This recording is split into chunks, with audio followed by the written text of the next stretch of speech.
क्या जिंदा मछली काट कर पका सकते हैं जबकि काटने से पहले मच्छी मरी हुई ना हो बल्कि जिंदा हो।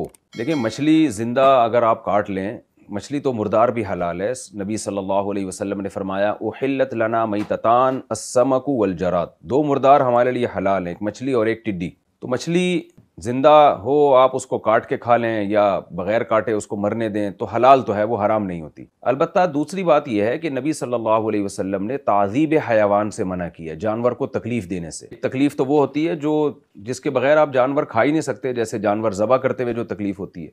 लेकिन नबी सल्लल्लाहु अलैहि वसल्लम ने ज़बीहा के को राहत पहुंचाने का हुक्म दिया। आपने फरमाया कि छुरी को तेज़ कर लो, और आपने फरमाया फल यूरिह ज़बीहतहू, अपने ज़बीहा जिस जानवर को ज़बा करो उसको आराम पहुंचाओ। तो अब मछली जिंदा तड़प रही है, आपने उसको कतले बनाने शुरू कर दिए, जाहिर है उससे उसको इजाफी तकलीफ होगी। सर काट दिया ना, तो जहां तक मेरा ख्याल है अगर सिर्फ सर काट दिया जाए तो इससे तकलीफ शायद फौरन वो मर जाएगी, उसको तड़पने की तकलीफ से हिफाजत हो जाएगी।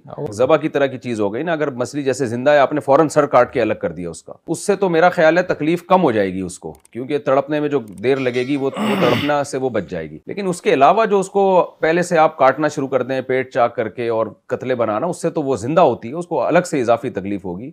ये बहरहाल नापसंदीदा अमल है शरीयत में। और इससे भी ज्यादा जुल्म यह है कि हमने जैसे यूट्यूब पे वीडियोस देखी हैं गैर मुस्लिमों की, वो क्या करते हैं, जिंदा मछली को कढ़ाई में डाल देते हैं। तो जैसे आग में जलाना ये मना है, तो इसी तरह कढ़ाई में डालना ये तो शायद आग से भी ज्यादा तकलीफ दे अमल हो। इस तरह जिंदा जानवर को जलती कढ़ाई में डाल देना ये बिल्कुल नाजायज है, ये ताजीब हयावान है और इसकी कोई जरूरत भी नहीं है। थोड़ा सा इंतजार कर लें, उसको मरने दें। तो खुलासा कलाम का ये निकला कि मछली बहरहाल हलाल रहेगी, लेकिन जानवर के साथ कोई ऐसा सलूक करना जिससे उसको गैर जरूरी तकलीफ हो, ये बहरहाल नाजायज और हराम है।